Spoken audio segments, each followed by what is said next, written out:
Welcome to Clearing the Clutter Inside and Out with Julie Coraccio. Every Tuesday at 1 p.m., Julie interviews experts on all areas of clutter: physical, mental, emotional, and spiritual. Learn easy to implement tips on how to release clutter and get organized to create the life you choose, deserve, and desire. An award-winning professional organizer and coach, Julie also shares suggestions to help you live clutter-free for a more joyful and fulfilling life. Frustrated by clutter and ready to let it go? Need some easy to implement steps? Taken that first step but need a little more guidance? Our affordable PDF workbooks, 10 10-minute decluttering and eco-organizing 101 support you in letting go of clutter and getting organized. Check back, as we are always adding items that clients and consumers request.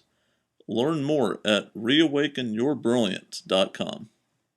The average American has a credit card debt of $15,185, yet most households have $7,000 of unwanted items collecting dust in their homes. Do you know what your numbers are? I'm going to encourage you, before you even start this process, to write a list of what's motivating you. Is it to make money? Is it to gain peace of mind? Whatever it is, use a statistic. But a lot of times when I share this when giving presentations, people are just shocked. They had no idea that was the average of debt and what's hanging around their household. And I can tell you from doing professional organizing that that's a really fair statistic. So if you're decluttering and find yourself stuck in the process, here are some questions I want you to ask yourself. Do you really need it? A lot of times people confuse a want with a need, and I would argue that a lot of what we have is want. Advertising, keeping up with the Joneses, shiny metal object syndrome contribute to this as well. Don't judge yourself about this, but start exercising this muscle to find out what you really need. Do you love it? Truly love it? Does it bring you joy, or is it another thing to dust? If you love it, are you honoring it with a nice place, or is it sitting in a box somewhere? Do you use it? Might need it in the future isn't a good enough reason to save. Live in the present moment and trust you will get what you need when you need it. Could someone else get better use? Someone who lost everything in a fire or that is fleeing an abusive relationship with nothing might get better use of something you don't use, love, or need. This isn't meant to give you a guilt trip, but if you're having trouble parting, ask yourself this question. When you give from the heart, you truly benefit as much, if not more, than the person you're giving to. Is there a source for this information? I see a lot of people have a fear of losing information. Many times you can bookmark information on your computer. I'm a fan of manualsonline.com because you can find manuals there and not have to keep the bulky, big paper copy. How many spaces are manuals keeping in your filing cabinet right now? Do a little time, Google is your friend, and figure out if there's a resource that you can bookmark. Does this item allow me to live in the present moment? Or is it keeping me in the past or something in the future? How many of you are holding on to your skinny jeans hoping to lose 10 pounds? And yes, I'm raising my hand on that. Even professional organizers and people who help people get their lives clutter-free still have our areas where we get stuck. Where is that for you? Does this represent the person I am or wish to be? Maybe you collected angels, but now they don't represent who you are, who you want to become. Can you find a better home for them? Or if you can make money, sell them. Are you honoring it? If it's really important to you, do you reflect it with how you take care of it? Is it packed in the garage, sitting there for years? If it has been, is that really important to you? I've seen a lot of clients hold on to stuff that their parents or another relative that went from one garage to another without being open for years. If you're struggling with letting go of some family stuff from someone who's deceased, my belief is they would want you to be happy and release what you weren't using and didn't serve you. See if there's another relative that might be interested in using it. What are you afraid of losing if you don't let this go? I once had a client who had a huge 2 or 3 foot stack of paper clippings, magazine articles, and I asked her, well, what's a stack? Oh, those are articles that I'm going to be sending to people. And I said, well, how long have they been here? 2 to 3 years. As we dug a little deeper, she discovered the reason why she was holding on to these and meaning to send them to people was as a way to keep connected. And then she started to cry because she said, I'm afraid if I don't keep connected this way, then they won't love me. When she was able to verbalize that, that was her aha moment. She knew that wasn't true. She knew her friends and family loved her regardless. And when she figured that out, she was able to release the clutter. How is this impeding my spiritual growth?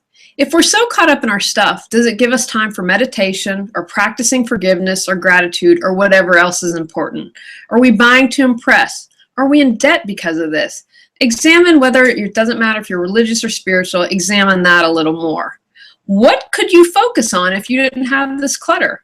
Write, learn a new language, take an interesting class, start dating, figure out what clutter is costing you. What would motivate you to let this go? If you can sell something, you could treat yourself to a massage. Would the joy of donating something outweigh the heavy feeling of keeping something you don't use or love? Would the feeling of peace in your home be worth it? What's it truly about? I always encourage my clients to dig deeper, like I did with my previous client in figuring out what the stack of clippings were about. If you can tap into your fear, acknowledge it, it's then easier to release it. But you have to figure out what it is, acknowledge it, and then be able to let it go. I also want to spend a moment on memories. Many people struggle and put memories into objects, but our memories are in our heart and in our head.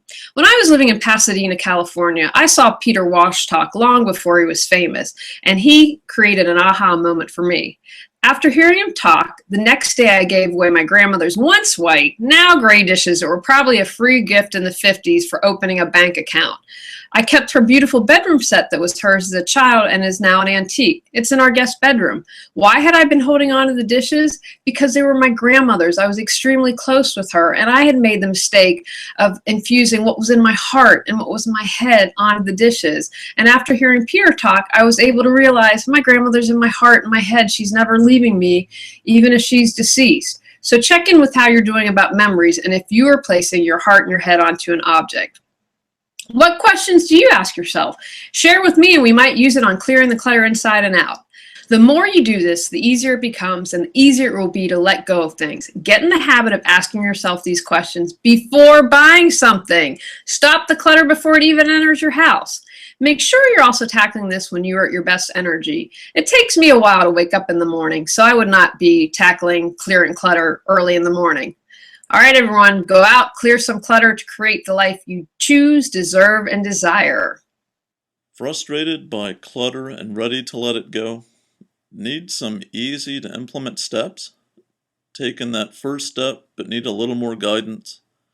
Our affordable PDF workbooks, 10-minute decluttering and eco-organizing 101 support you in letting go of clutter and getting organized.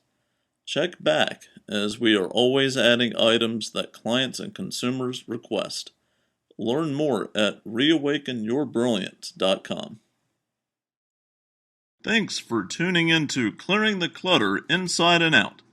Sign up for our newsletter and receive a free copy of 10 clutter-free living tips. Ready to create the life you choose, deserve, and desire? Learn about Julie's coaching, ebooks, online monthly decluttering classes, how to organize your life, office hours, and her unique clutter-free living mastermind at reawakenyourbrilliance.com. You can also watch all episodes on YouTube or download on iTunes and more. Join us next Tuesday at 1 p.m. Remember, the journey of 1,000 miles begins with one step.